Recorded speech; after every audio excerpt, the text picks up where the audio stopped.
Hamas अब पूरी तरह खल्लास।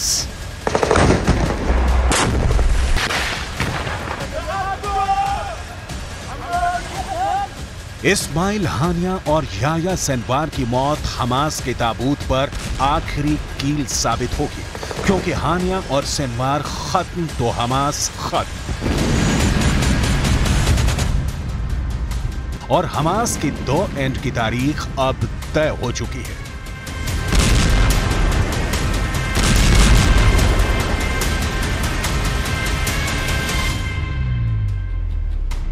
अमेरिका ने इजरायल को जंग जल्द खत्म करने का अल्टीमेटम दे दिया है।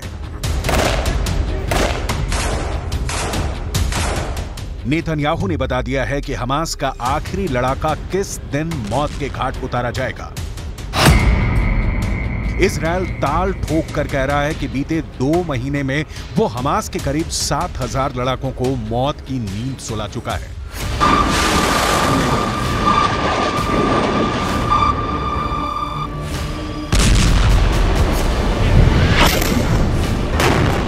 और अब नेतन्याहू ने हमास के बाकी बचे लड़ाकों को फाइनल वार्निंग दे दी है। उन्हें 2 टूक कह दिया है कि वो जिंदा बच सकते हैं, मगर उसके लिए उन्हें इजरायल से हारना होगा। नेतन्याहू ने कहा है कि हमास के लड़ाकों के पास बस 2 ही विकल्प हैं, या तो इजरायल की सेना के आगे सरेंडर कर दें, या फिर इजरायल की फौज की गोलियों से अपना सीना छलनी करवा लें।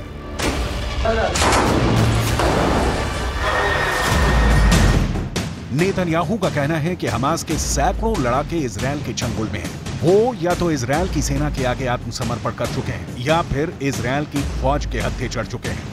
בימים האחרונים עשרות מחבלי חמאס נכנעים בפני כוחותינו. הם מניחים את נשקם, הם מוסרים את עצמם לידי לוחמינו הגיבורים. זה ייקח עוד זמן, המלחמה בעיצומה, אבל זה תחילת הסוף של חמאס. ואני אומר למחבלי חמאס, זה נגמר. אל תמותו בשביל סינואר. תיכנו, עכשיו. कुछ दिन पहले गाजा पट्टी से हमास के दर्जनों लड़ाकों के इजरायल के आगे घुटने टेकने की तस्वीरें भी सामने आई थी। उन तस्वीरों में हमास के लड़ाकों के शरीर पर अंदरूनी कपड़ों के सिवा कुछ नजर नहीं आया था।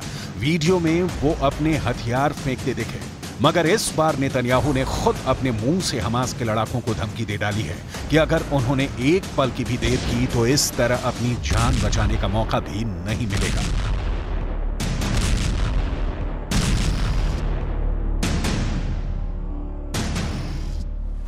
नेतन्याहू पर इस वक्त डबल प्रेशर है, एक खुद अपने देश में और दूसरा अमेरिका का। नेतन्याहू खुद को इजरायल को उसके दुश्मनों से बचाने वाले नेता के तौर पर पेश करते आए हैं, और उनकी यही इमेज उनकी सबसे बड़ी ताकत है।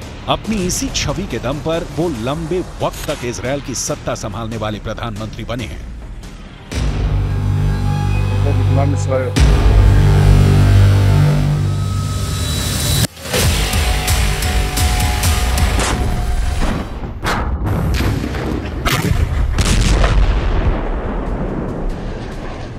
मगर 7 अक्टूबर की तारीख ने उनकी साख पर ऐसी कालिख पोती कि वो धुले नहीं धुल रही।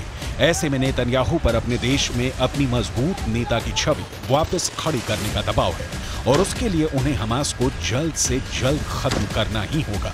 लेकिन इसके साथ खबर यह भी है कि नेतन्याहू पर बाइडन भी आग बबूला है।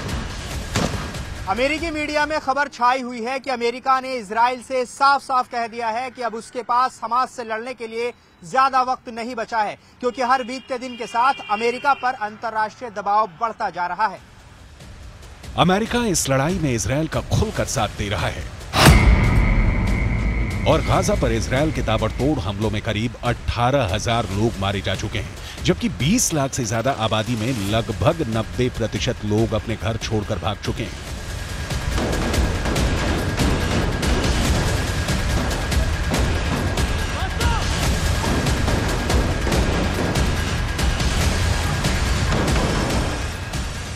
इस वजह से पूरी दुनिया, खास तौर पर मुस्लिम देश, गाजा की तबाही के लिए अमेरिका को कसूरवार ठहरा रहे हैं।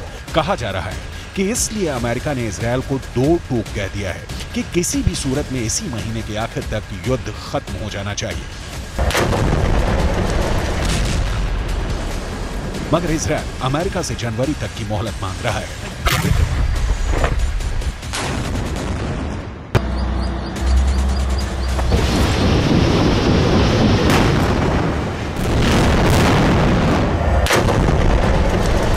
माना जा रहा है कि इसी वजह से अमेरिका ने संयुक्त राष्ट्र की सुरक्षा परिषद में गाजा में युद्ध विराम के लिए लाए गए प्रस्ताव पर भी अड़ंगा लगा दिया। इजरायल और अमेरिका के तेवर देखकर रूस का भी रुख नरम पड़ता दिख रहा है। जो रूस इस पूरी लड़ाई के लिए अब तक इजरायल की गलती बता रहा था, जो रूस इजरायल पर हमले का खुलकर विरोध करने को राजी नहीं था, उसके अब सुर बदल गए हैं।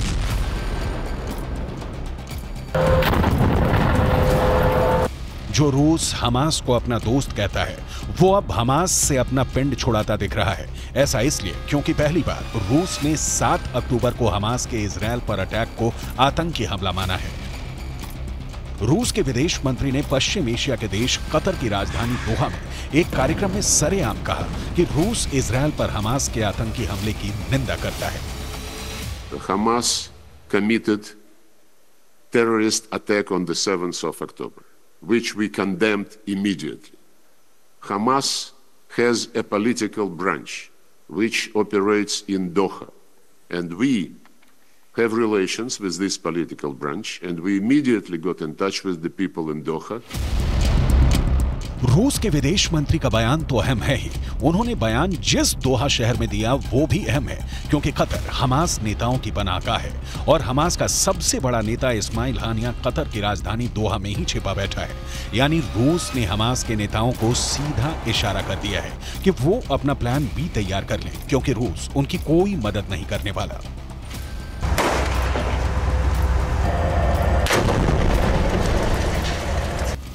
ये वही रूस है जो हमास को आतंकी संगठन नहीं मानता, जिसकी हमास से अच्छी बातचीत है।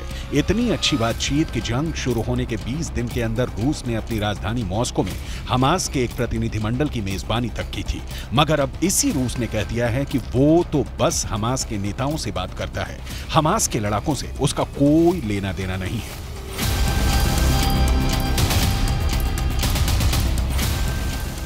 नेतन्याहू की धमकी और रूस के इस बेरुखी से पश्चिम एशिया के देश यमन पर कब्जा किए बैठे हूथी विद्रोही बुरी तरह बौखला गए हैं। ईरान के समर्थन वाले शिया हूथी विद्रोहियों ने एक बार फिर इजरायल को धमकाने के लिए मिसाइल चला दी थी। हूथी विद्रोहियों ने यमन के पास लाल सागर में तेल के एक टैंकर पर मिसाइल दागकर उसे फूंक डाला। खबर है कि वो टैंकर अगले महीने इजरायल जाने वाला था। लाल सागर अंतर्राष्ट्रीय शिपिंग का एक अहम रास्ता है और हूथी विद्रोही कसम खाकर बैठे हैं कि लाल सागर में इजरायल से आने और इजरायल जाने वाले किसी भी जहाज को नहीं छोड़ेंगे। मतलब साफ है कि न इजरायल कदम पीछे खींचने को तैयार है और न ही ईरान के समर्थन वाले लड़ाके झुकने को राजी हैं। ऐसे में इजरायल और हमास की जंग पश्चिम एशिया के साथ पूरी दुनिया को लेकर डूब सकती है।